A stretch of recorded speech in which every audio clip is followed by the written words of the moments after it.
남의 집 귀한 딸을 며느리로 들였으면 집 한 칸은 마련해줘야 하는 거 아닙니까? 지금 무슨 말씀이신지. 아무리 세상이 바뀌었어도 그러는 거 아닙니다. 남자가 집 한 칸 없이 장가가는 경우가 있나? 이 정도 같이 살았으면 집 사줄 정도는 되는 거 아닙니까? 내가 이 동네 토박이인데 들은 것도 있고 살 만큼 사는 것 같은데 그렇게 야박하게 구는 거는 아니죠. 저희는 해줄 만큼 해줬다고 생각하는데요. 그리고 2천만 원으로는 요즘 월세 보증금도 안 돼요. 오늘 이야기 속 주인공은 58세 신정욱 씨입니다. 그리고 그녀의 아들과 며느리에 관한 이야기이죠. 신 씨는 아들을 결혼시킨 것을 너무나도 후회했습니다. 이렇게 될 줄 어렴풋이 알고 있었음에도 불구하고 안쓰러운 마음에 허락했던 신 씨의 잘못이었습니다. 할 수만 있다면 시간을 되돌리고 싶었습니다. 며느리와 그 사돈은 도저히 좋아질 수가 없었습니다. 며느리는 신 씨의 집에 찾아와 상전 노릇을 하고 사돈은 그런 며느리를 조종해서 신 씨의 재산을 탐냈습니다. 그리고 그게 가능한 이유는 신 씨의 아들이 호구였기 때문이었죠. 며느리가 옆구리를 찌르면 아들은 시키는 대로 했습니다. 집을 사달라고 조르는 것도 서슴지 않았죠. 하지만 아들은 호구일지 몰라도 신 씨는 그대로 당해줄 생각이 없었습니다. 애지중지 키운 아들이지만 원하는 대로 해주는 것이 아들을 위한 길이 아닐 것 같았습니다. 그러니 지금 당장은 아들이 고생하더라도 며느리와 사돈의 코는 납작하게 눌러주고 싶었죠. 신 씨는 젊었을 적 남편과 힘들게 살다가 식당을 차렸고 운이 좋아 삶이 크게 바뀌었습니다. 작은 식당에서 시작해서 지금은 꽤나 큰 규모의 식당을 3군데나 운영하고 있었습니다. 매운 갈비찜을 파는 식당인데 인근에서는 모르는 사람이 없을 정도였습니다. 그 정도가 되니 아주 큰 부자는 아니더라도 충분히 넉넉하게 먹고 살 수가 있었습니다. 당신 오늘 올 거야? 아니, 오늘은 추워서 그냥 집에 있으려고. 밥 챙겨 먹을 수 있지? 일주일 내내 혼자 차려 먹었는데 새삼스럽게. 그럼 다음 주에 갈게. 알겠어. 당신도 얼른 쉬어. 신 씨는 남편과 통화를 마쳤습니다. 신 씨는 남편과 따로 살고 있었습니다.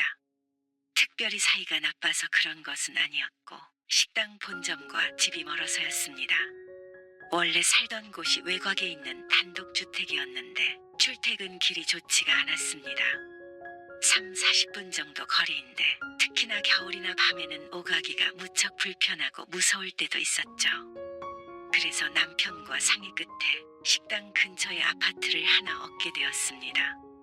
남편은 살던 집에서 땅을 받고 살고 싶다며 신 씨를 따라오지 않았으니 자연스레 따로 살 수밖에 없었습니다. 평일엔 남편이 식당에 오기도 했고 신 씨가 지내는 아파트에서 자고 가기도 했고 일요일에 식당 문을 닫을 때면 신 씨가 남편에게 가기도 했습니다.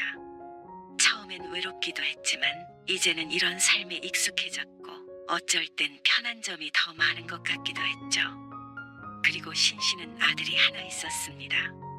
같이 살다가 직장에 들어가면서 나가서 자취를 했습니다. 직장도 그렇고 따로 살게 된 집도 신 씨의 집과 멀지 않았습니다. 신 씨 부부는 하나밖에 없는 자식을 참 애지중지했습니다. 그러고 보면 그래서 아들이 등신이 되어버린 것 같았습니다. 한 사람 몫하면서 살라고 열심히 키워놨더니 나이 들어 뒤늦게 이렇게 속타게 할 줄은 몰랐습니다. 시작은 아들이 연애를 하면서부터였습니다. 여자친구 소개시켜드리고 싶어요. 여자친구를? 어느 날 연락이 온 아들. 신 씨는 내심 놀랐습니다. 한 번도 아들의 여자친구를 본 적이 없었으니 말이죠. 몇 달 전에 여자친구가 생겼다는 말은 들었지만 소개까지 시켜줄 정도로 진지한 관계인가 싶었습니다. 하지만 궁금하기도 했습니다. 그래. 그러면 한번 만나볼게. 신 씨는 이제 나이가 들어 아들의 애인도 만나보게 됐구나 하고 신기한 마음이 들었습니다. 그래서 설레는 가슴을 안고 약속 장소에 나가게 되었죠. 안녕하세요. 고민경이라고 해요.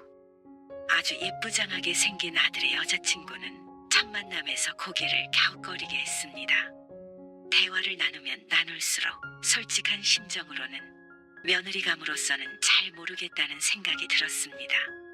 물론 결혼을 허락받으러 온 것은 아니지만 어느 정도 염두에 둘 수밖에 없었죠. 아들의 여자친구 민경은 약간 차가운 것도 같기도 했고 깍쟁이 같기도 했습니다. 그만큼 살가운 면은 적었습니다. 남자친구의 부모를 만나는 자리면 조금 싹싹하게 굴만도 한데 말이죠. 하지만 아들은 그저 좋다고 바보같이 웃었습니다. 누가 보아도 내 아들이 쩔쩔매고 좋아하는 것 같았습니다. 팔은 안으로 굽는다고 그런 모습이 참 좋을 때다 싶으면서도 마음이 마냥 좋지만은 않았습니다. 그런데 밥 먹고 차를 마시면서 여러 이야기를 나누다 보니 놀라운 사실을 알게 됐습니다. 아, 부모님이 거기서 장사하신다고? 네. 알고 보니 민경의 부모님은 신씨가 아는 사람이었습니다. 직접적인 친분은 없었지만 한 달이 건너서 아는 사이였습니다. 그리고 민경의 부모님을 아는 것은 신씨뿐만이 아닐 것이었습니다. 그만큼 지역에서 무척 유명한 사람들이었습니다. 물론 나쁜 쪽으로 말이죠. 특히나 아버지 되는 사람은 금전적으로 신용이 좋지 않아 적이 많았고 그만큼 알아주는 싸움달기였습니다. 이건 신씨의 표현이 아니라 주변 사람들이 수군대는 별명이었죠. 그리고 여자 쪽도 크게 다르지 않았습니다. 아들의 여자친구 앞에서는 티내지 않았지만 속으론 꽤나 당황스러운 상태였습니다. 아주 큰 도시는 아니어도 작은 동네가 아닌데 이런 식으로 만나게 될 줄은 몰랐습니다. 사실 전에 들은 이야기만 하더라도 아들을 못 만나게 할 이유가 충분했습니다. 하지만 연애한 지 얼마 안 된 젊은 남녀를 갈라놓을 자신이 없었습니다. 결혼을 하겠다고 한 것도 아닌데 괜히 자신이 불을 질러놓을까 싶어서 잠자코 있었습니다. 그래서 별말 없이 차를 마시고 기분 좋게 헤어졌습니다. 겉으로만 좋았던 것이었어도 말이죠. 그런데 어느 날부턴가 이상한 소문이 들려오기 시작했습니다. 곧 국수 먹는 거야? 그게 무슨 말이야? 동네 친구의 뜬금없는 질문에 신씨가 눈썹을 올리자 왜 숨기냐며 팔꿈치로 신씨를 툭 밀었습니다. 소문이 파다한데 뭘 내숭이야? 아니 그러니까 뭐가? 아들내미 결혼한다면서. 뭐? 우리 아들? 아니야. 다들 그러던데 위담집 아들 결혼한다고. 나도 모르는데 내 아들이 결혼을 해? 그런데 친구의 입에서 나오는 이름에 신씨도 깜짝 놀라게 됐습니다. 아들의 여자친구 부모의 이름이었습니다. 아니 둘이 만난다고는 했는데. 그럼 결혼 얘기가 나오긴 했나 보네. 나는 들은 적 없어. 신씨가 인상을 쓰며 말하자 친구가 머뭇거리며 말을 이었습니다. 나는 그런 줄 알고 어쩐지 좀 이상하다고는 생각했어. 사실 이런 말까지는 안 하려고 그랬는데 말이 많어. 무슨 말? 아니 그쪽에서 소문을 엄청 내는 것 같더라고. 영진이가 미담집 외동아들인데 이 집 재산이 많으니까 다 자기 사위 거라고 그러면서 말이야. 그리고 사위 거면 자기 딸내미 거나 마찬가지라고. 자기들도 이제 팔자 폈다고 아주 동네방네 떠들고 다니는 모양이야. 그래서 나는 영락없이 결혼 날짜 잡힌 줄 알았지. 기가 막힌 이야기였습니다. 얘기를 들어보면 신씨의 아들이 곧 식이라도 올릴 것 같았습니다. 그리고 그 부모라는 사람들은 신씨의 재산에 아주 지대한 관심이 있어 보였고 말이죠. 소문이라는 것이 건너 오다 보면 와전이 되기 마련이지만 어쨌거나 당사자 귀에까지 들릴 정도면 아니 땐 굴뚝은 아닐 게 분명했습니다. 솔직히 신씨에게 좋게 들리진 않았습니다. 신씨도 그 부모에 대해서 어느 정도 알고 있기 때문에 마음에 차지 않았는데 이런 말까지 돈다고 하니 색안경을 끼고 볼 수밖에 없었습니다. 딸을 시집 보내서 팔자를 고치려 하는가 싶기도 했습니다. 물론 신씨의 재산이 나중엔 결국 외아들인 영진에게 가긴 하겠지만 그걸 가지고 남이 왈가왈부하는 것이 기분 좋을 리가 없었습니다. 그것도 여자친구의 부모가 말이죠. 결혼 얘기 오간 거 없어. 그렇지? 그런 사이는 아닌가 보네. 어지간하면 안 시키는 게 좋지? 무슨 말인지 알지?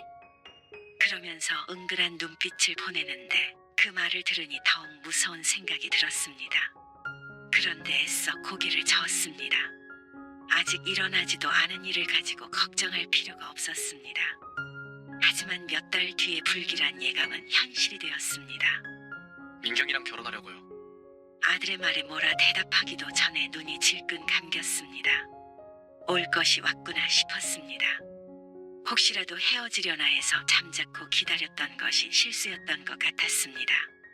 마음속으로는 뒷목을 몇 번이나 잡아야 했습니다. 너무 이른 거 아니니? 아들의 나이가 28이었습니다.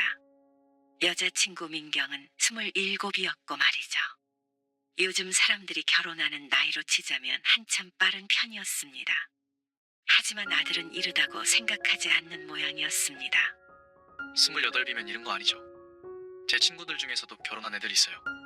그건 다들 속도 위반으로 한 것이었는데 왜 그쪽에 비교를 하는지 몰랐습니다. 꼭 지금 하고 싶어요. 아들은 막무가내였습니다.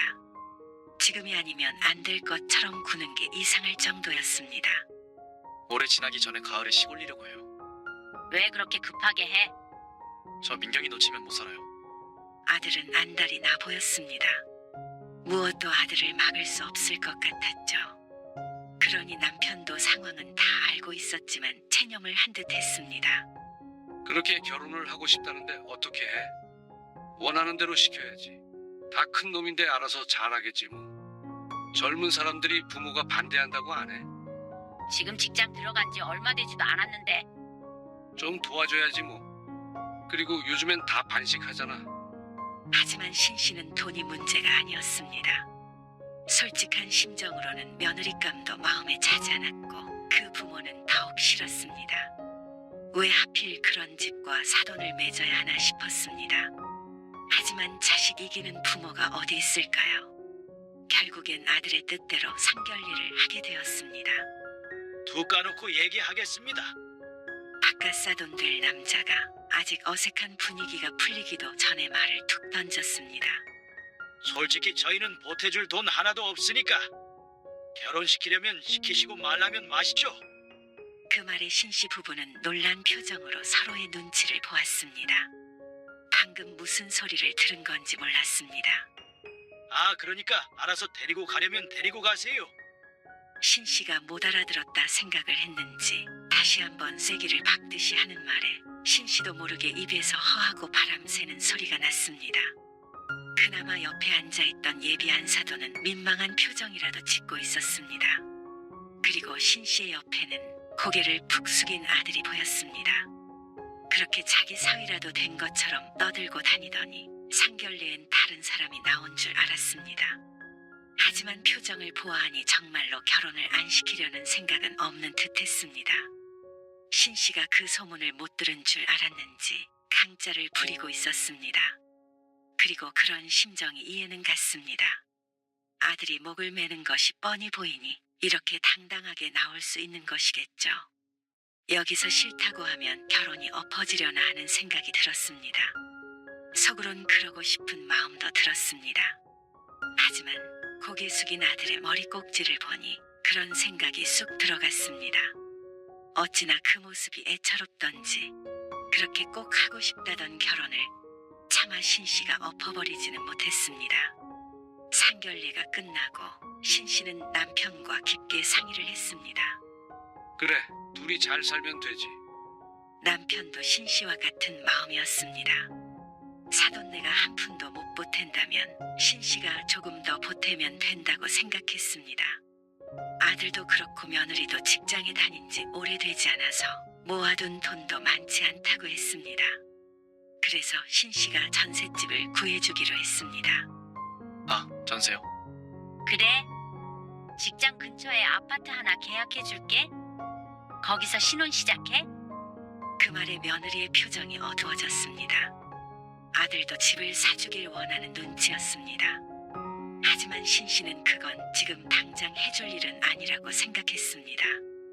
그걸 가지고 사돈은 쪼잔하네 어쩌네 하는 모양이었습니다. 하지만 아무리 전세라고 하더라도 돈 몇 푼에 구할 수 있는 것은 아니었습니다.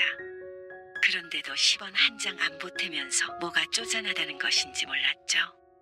신씨는 아들네가 착실하게 돈을 벌어서 차차 넓혀갔으면 했습니다. 성실히 살길 원해서 그런 것도 있었지만 들어온 소문 때문이라도 덜컥 집을 사줄 생각은 들지 않았습니다.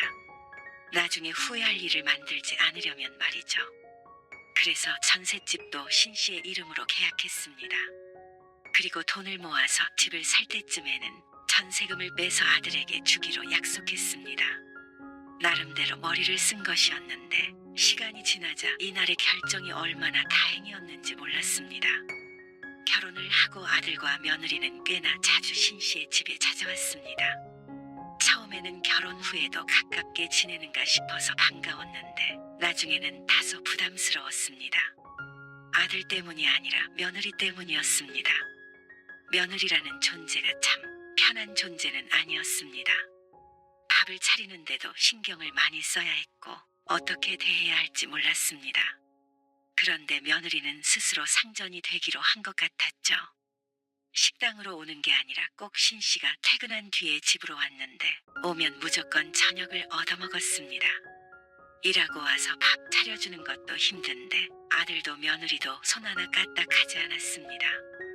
며느리가 와서 꼭 일을 해야 하는 것은 아니지만 예의상이라도 설거지 하겠다는 소리를 한 번 하지 않았죠. 자신들이 원할 때 들러서 소파에 가만히 앉아있다가 신 씨가 차려주는 밥을 먹고 돌아갔습니다. 어머님, 저희 반찬 좀 싸주세요. 무슨 반찬? 그냥 밑반찬들이요. 집에서 먹게. 그리고 갈 때는 야무지게 반찬도 싸갔습니다. 그런 식으로 거의 1, 2주에 한 번씩은 왔습니다. 남편도 따로 사는 마당에 누군가의 밥을 챙겨주는 것도 무척 귀찮고 힘든 일이었습니다. 그리고 평생 식당을 하다 보니 오히려 신 씨는 집에서 대충 먹고 말았습니다. 하지만 아들 며느리가 오면 이것저것 해서 갖다 바쳐야 하니 그렇게 반갑지만은 않게 되었죠. 너희들 자주 안 온다고 뭐라고 안 하니까 이렇게 계속 찾아올 것 없어. 그냥 저희가 오고 싶어서 오는 건데요. 일도 바쁘잖아. 그리고 신혼인데 너희끼리 있어야지. 왜 자꾸 와? 저희가 오는 게 싫으세요? 아들에게 돌려 말했지만 알아듣지 못하고 어리둥절해했습니다. 이러면 신 씨가 좋아할 줄 안 모양이었습니다. 그런데 이렇게 자주 찾아오는 이유가 있었습니다. 그게 당연한 일이었습니다. 아무리 신 씨가 해준 밥맛이 좋아도 며느리가 시집에 이렇게까지 찾아오는 걸 반길 리가 없었습니다. 여느 때처럼 아들네가 찾아와서 밥을 얻어먹고는 소파 앉아서 쉬고 있었습니다. 언제쯤 가나 싶어서 거실에 함께 앉아있다가 일어나 부엌으로 향했습니다. 물을 한 잔 마시고 있는데 며느리가 속닥거리는 소리가 들렸습니다. 제 딴에는 작게 속삭인다고 한 것 같았는데 그 소리가 부엌까지 미쳤죠. 빨리 말해. 잠깐 기다려. 시간을 좀 두고 말을 해야지. 이 이상 어떻게 시간을 둬? 나 진짜 짜증나려고 해.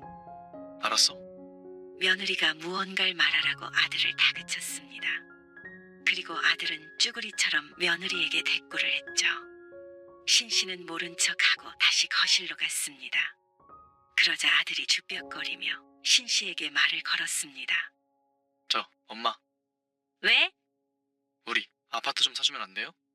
뜬금없는 말에 어이없는 표정을 짓자 아들이 며느리의 눈치를 보며 말했습니다. 그래도 내 집 정도는 있어야죠. 너 지금 사는 전셋집 계약한 지 1년도 안 됐어. 그래도 좀 사주면 안 돼요? 니들이 벌어서 사. 사탕 사달라고 떼쓰는 아이 마냥 웅얼거리는 아들이 참 미련해 보였습니다. 며느리는 옆에서 아들에게 계속 눈으로 신호를 보내고 있었고 아들은 신호를 받은 로봇처럼 시키는 대로 말했습니다. 이렇게 미련한 게 내 자식이 맞나 싶었습니다. 그럼 우린 가볼게요. 원하는 바가 이루어지지 않아서 그런지 아들 며느리 둘 다 표정이 좋지 않았습니다. 그러니 금방 자리에서 일어났습니다. 며느리가 먼저 현관문을 열고 나갔고 따라 나가려는 아들의 등짝을 신 씨가 후려쳤습니다. 아들이 작게 비명을 질렀고 신 씨는 그런 아들을 흘기며 말했습니다. 무슨 마누라 눈치를 그렇게 봐? 제발 정신 좀 차리고 살아. 알았다고 중얼거리며 반찬은 챙겨가는 아들. 한심하면서도 참 안쓰러웠죠. 뭐가 부족하다고 그렇게 며느리나 처가에게 휘둘리는지 몰랐습니다. 집을 사주면 끝날 일인가 싶다가도 그럴 리가 없을 것임을 직감했습니다. 정말로 소문처럼 신신의 덕을 봐서 팔자를 펴보려는 생각인지도 몰랐습니다. 갑자기 집을 사달라는 것도 어쩌면 사돈네의 지시가 있었는지도 몰랐습니다. 그런데 정말 그것이 맞았던 모양이었습니다. 아이고, 내 귀에만 이런 말이 들려오나. 아주 미담집에서 집도 안 사주고 짜게 군다고 난리도 아니라던데. 또다시 들려온 소문. 소문의 주인공인 자신에게까지 흘러들어오게끔 동네방네 떠벌리고 다니는 듯했습니다. 아니, 부잣집에 시집 보냈는데 떨어지는 게 하나도 없다고 그렇게 흉을 보더래. 욕심 사납다고. 아무래도 여기저기 자신의 험담을 하고 다니는 모양이었습니다. 역시나 지금 집을 사줘봤자 사돈네에게 흘러들어갈 게 뻔해 보였습니다. 이미 결혼시킨 거 후회해봤자 늦었습니다. 앞으로 뒤통수 맞지 않게 조심해야 할 뿐이었습니다. 그나마 전셋집을 신씨 앞으로 해놓은 게 천만다행인 듯 했습니다. 하지만 속에서는 천불이 났습니다. 어쩌다가 이런 집안과 사돈을 맺었는지 참 인연이 얄궂다고 생각했습니다. 그리고 명절이 되었을 때 집에 온 아들 며느리를 보니 한숨만 나왔습니다. 소파에 며느리가 앉아 있었고 옆에 아들이 딱 붙어서 앉아 있었는데 부부가 아니라 상전과 내시 같았습니다. 옆에서 거의 수발을 들고 있는 모양새였습니다. 그걸 보고 남편도 혀를 찰 정도였습니다. 저렇게 간이고 쓸개고 다 빼줄 정도로 좋은가 싶었습니다. 하지만 신씨는 착잡했죠. 바보 멍청이 같은 아들을 보니 명절에 심란하기만 했습니다.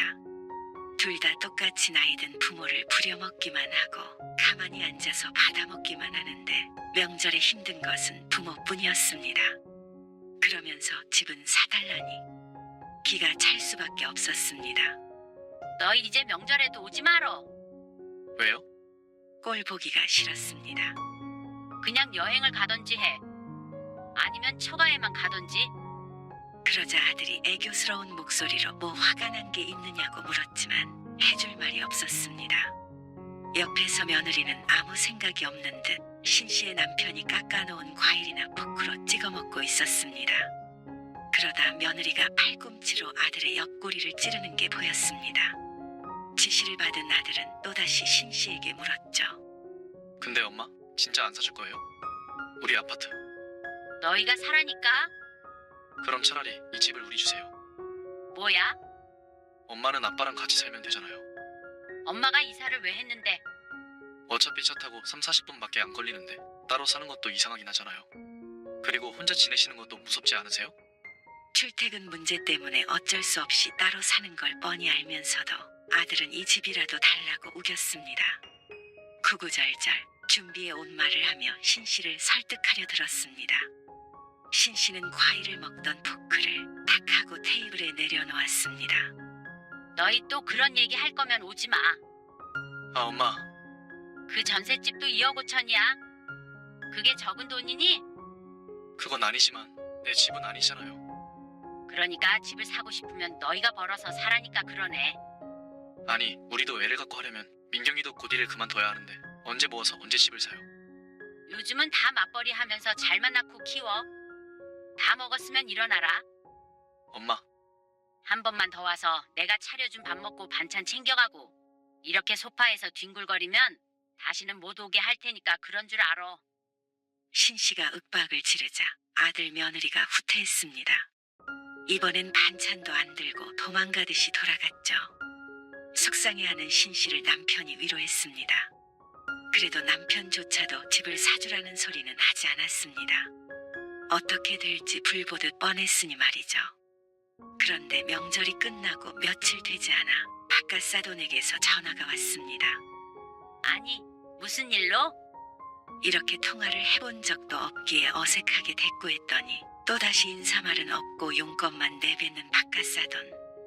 우리가 2천 보탤 테니까 애들 집 사줍시다. 네? 아무리 그래도 남의 집 귀한 딸을 며느리로 들였으면 집 한 칸은 마련해 줘야 하는 거 아닙니까? 며느리를 들이긴 어디에 들였다는 것인지 몰랐습니다. 저들이 따로 잘 살고 있는데 말이죠. 아무리 세상이 바뀌었어도 그러는 거 아닙니다. 남자가 집 한 칸 없이 장가가는 경우가 있나? 이 정도 같이 살았으면 집 사줄 정도는 되는 거 아닙니까? 내가 이 동네 토박이인데 들은 것도 있고 거 살 만큼 사는 것 같은데 그렇게 야박하게 구는 거는 아니죠. 이게 무슨 상황인지 몰랐습니다. 불시에 공격을 당한 듯 신씨가 할 말을 잃자 바깥 사돈이 신이 나서 떠들어댔습니다. 결국엔 있는 집이 한 5억짜리 집은 한 채 해주라는 말이었죠.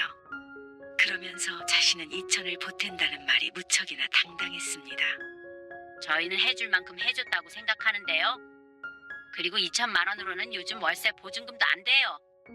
그러자 자신을 무시하는 거냐면서 버럭 언성을 높였습니다. 이런 일은 애들 통해서 말씀해 주시면 고맙겠네요.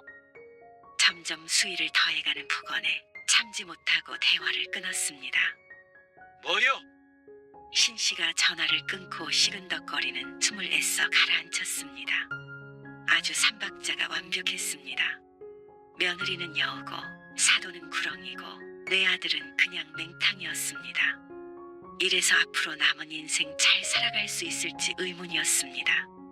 그리고 얼마 뒤에 지치지도 않는지 아들과 며느리가 찾아왔습니다. 하지만 이번에는 신씨도 생각이 있었습니다. 이 집에서 살고 싶다고 그랬지?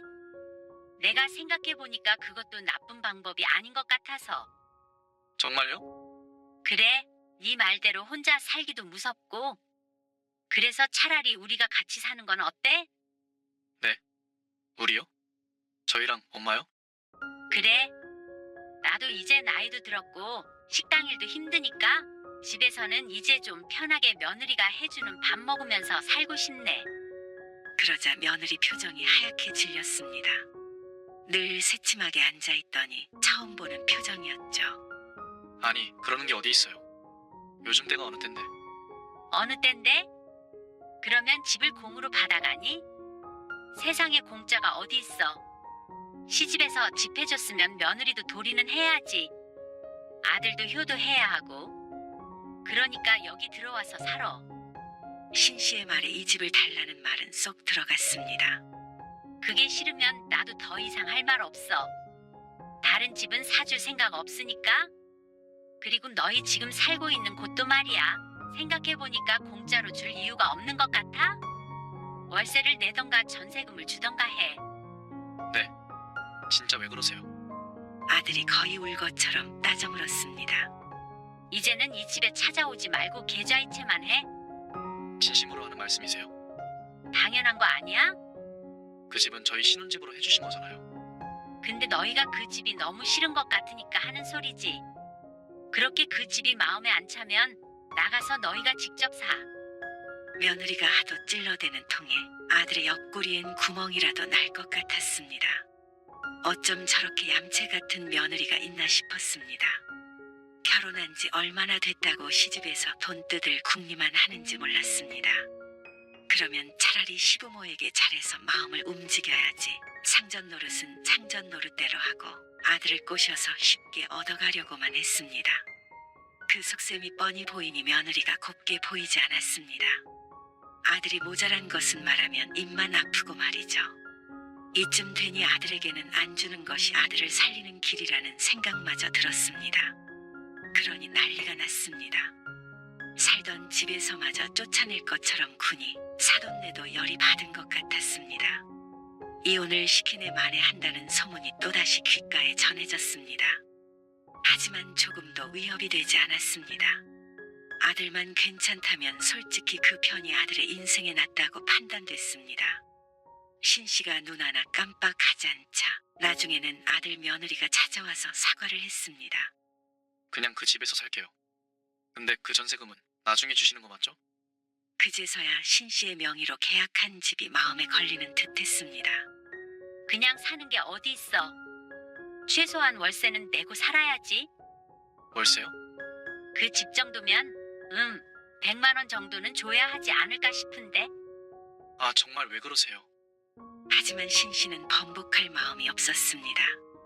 나중에 신씨 부부가 죽는다면 하나밖에 없는 자식에게 남은 재산이 가겠지만 그 전까지는 꼭 쥐고 있을 생각이었습니다. 그나마 돈이 있으니 찾아와서 자제를 하는 것이지 돈 없는 시집이었으면 어떤 꼴을 당했을지 뻔했습니다. 아니, 애초에 결혼이 성사될 리도 없었겠지만 말이죠. 아들이 이런 결혼을 한 것도 결국 자신의 선택이었으니 스스로 책임을 져야 했습니다. 돈을 벌어서 스스로 자립을 하던지 말이죠.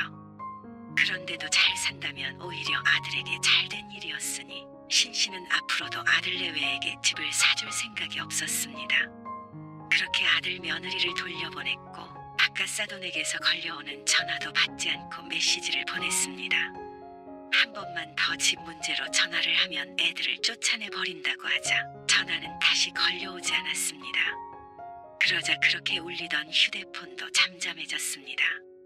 아들 며느리도 그나마 살던 집에서 쫓겨날까 싶어서 숨죽이고 있었지만 신씨는 아들에게서 매달 50만 원씩은 받아냈습니다. 아들도 그 정도 금액으로 얻을 수 있는 집이 아님을 알기에 울며 겨자 먹기로 꼬박꼬박 계좌이체를 했죠.